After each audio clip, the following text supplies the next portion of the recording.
Hello students, आशा करती हूँ कि आप सारे लोग बहुत अच्छे होंगे और सारे ही अपने घरों में एकदम से सुरक्षित होंगे। Welcome to my YouTube channel Kiran Aadi Shiksha, जहाँ पर हम स्टडी कर रहे हैं एनसीईआरटी क्लास 9th का चैप्टर नंबर 10 जिसका नाम है सर्कल्स।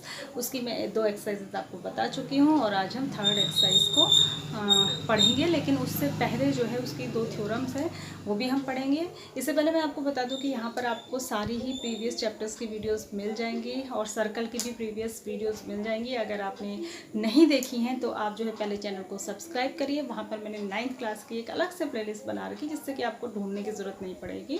वहाँ पर जाकर आप सारी वीडियो से फ़ायदा ले सकते हैं। साथ ही साथ क्लास 6 to 10 के लिए सारी ही क्लासेस के लिए यहाँ पर मैथ्स के चैप्टर्स उपलब्ध हैं, मैथ्स की वीडियोज़ उपलब्ध है ताकि बच्चे उसका फ़ायदा उठा सकें। ठीक है, तो अब हम आते हैं अपने टॉपिक पर। यहाँ पर आपको एक थ्योरम पढ़नी है, थ्योरम नंबर 10.3 है। उसमें आपको ये प्रूव करना है कि किसी सर्कल में, मैं स्टेटमेंट नहीं लिख रही हूँ, मैं आपको समझा देती हूँ।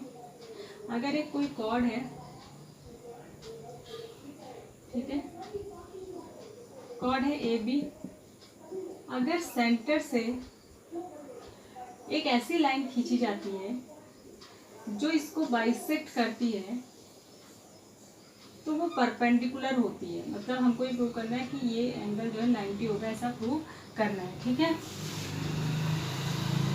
इसको मैं डी, तो हम यहाँ पे लिखेंगे गिवन में आप लिखेंगे a circle with centre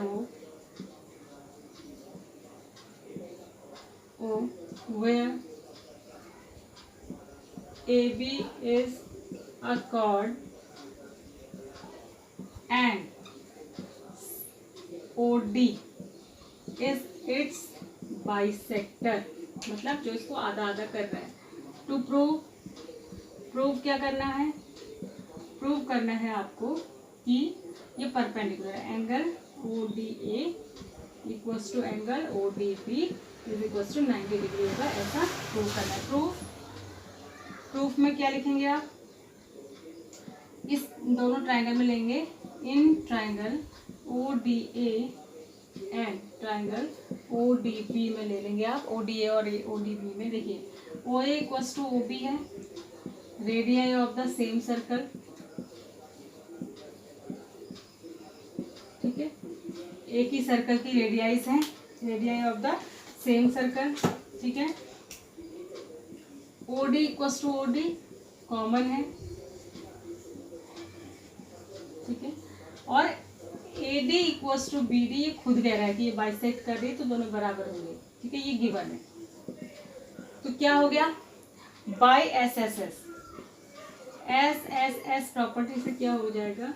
triangle ODA is congruent to triangle ODB, और जब ये कॉन्ग्रेंट हो जाएगा तो angle ODA equals to angle ODB हो जाएगा, और एंगल ADB जो है स्ट्रेट एंगल है वो 180 है। तो इसका मतलब ये दोनों बराबर है तो ये 90 हो जाएंगे। इसका मतलब angle ODA equals to ODB is equals to 90 हो जाएगा। ठीक है, दिख रहा है आपको? तो इस तरीके से आपको इसको प्रूव करना है। आई होप कि आप इसको समझ गए होंगे, इसको नोट कर लिया होगा आपने। ठीक है, अब दूसरे पे आते हैं। जो दूसरे थ्योरम है वो इसके अपोजिट थ्योरम है।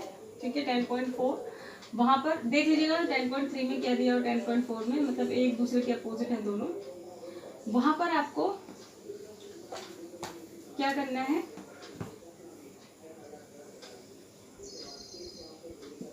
वहाँ पर आपको प्रूव करना है, अगर ये AB है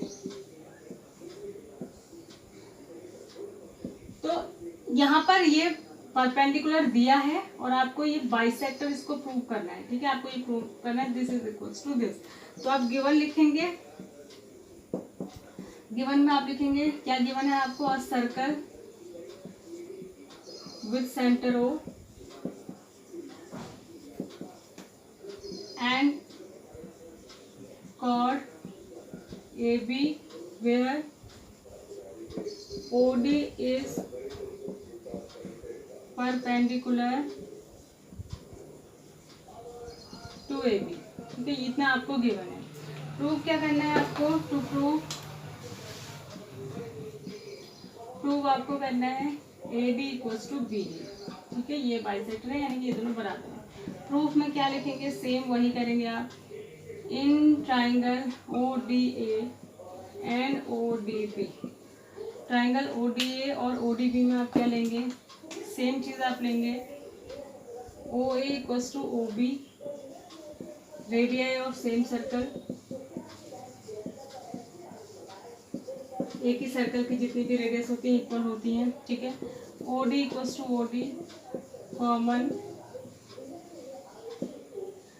और angle ODA is equals to angle ODB is equals to 90, क्योंकि इसने कहा है कि ये परपेंडिकुलर है। ठीक है, जब ये परपेंडिकुलर है तो क्या हो जाएगा, बाय RHS भी कह सकते हैं, SAS भी कह सकते हैं, दोनों लग रही हैं। ठीक है, तो triangle ODA is congruent to triangle ODB, और जब ये कॉन्ग्रुएंट हो जाएंगे तो इसका मतलब AD equals to BD by CP/CT। ठीक है, तो ये थी आपकी दो थ्योरम जो कि आपको पढ़नी है 10.3 से पहले। 10.3 में कुछ क्वेश्चन एक्सप्लेन करने वाले हैं। इसमें पहला क्वेश्चन है, draw the different pairs of circle, how many points does each pair have in common, what is the maximum number. अगर हम दो सर्कल ड्रॉ करें तो उसमें मैक्सिमम कितने पॉइंट कॉमन हो सकते हैं। देखो केस 1 एक्सरसाइज नंबर 10.3 का क्वेश्चन नंबर 1 है ये। केस 1 में हम दो सर्कलों को अलग अलग ड्रॉ करेंगे तो नो कॉमन पॉइंट। पहला केस तो ये होगा कि कोई भी कॉमन पॉइंट इनका ना हो, दोनों अलग अलग है एकदम। केस 2 ऐसा हो सकता है कि ये दोनों सर्कल एक दूसरे को टच करें, और जब सर्कल टच करेंगे तो टच करने पर उनका एक ही पॉइंट कॉमन होगा। ठीक है, तो 1 कॉमन पॉइंट। ठीक है, तीसरा केस हमारा हो सकता है केस 3, जहां पर दोनों सर्कल एक दूसरे को कट करेंगे तो इनके दो कॉमन पॉइंट होंगे, इसका सेंटर O, इसका सेंटर O है, तो 2 कॉमन पॉइंट्स, 2 कॉमन पॉइंट। तो जो maximum number of common point हो सकता है वो 2 हो सकते हैं। ठीक है, तो मैक्सिमम कितने हो सकते हैं, 2 ही हो सकते हैं, इससे ज़्यादा नहीं हो सकते। तो ये था पहला क्वेश्चन। सेकंड और थर्ड क्वेश्चन मैं नेक्स्ट वीडियो में बताऊंगी। Thanks for watching, God bless you.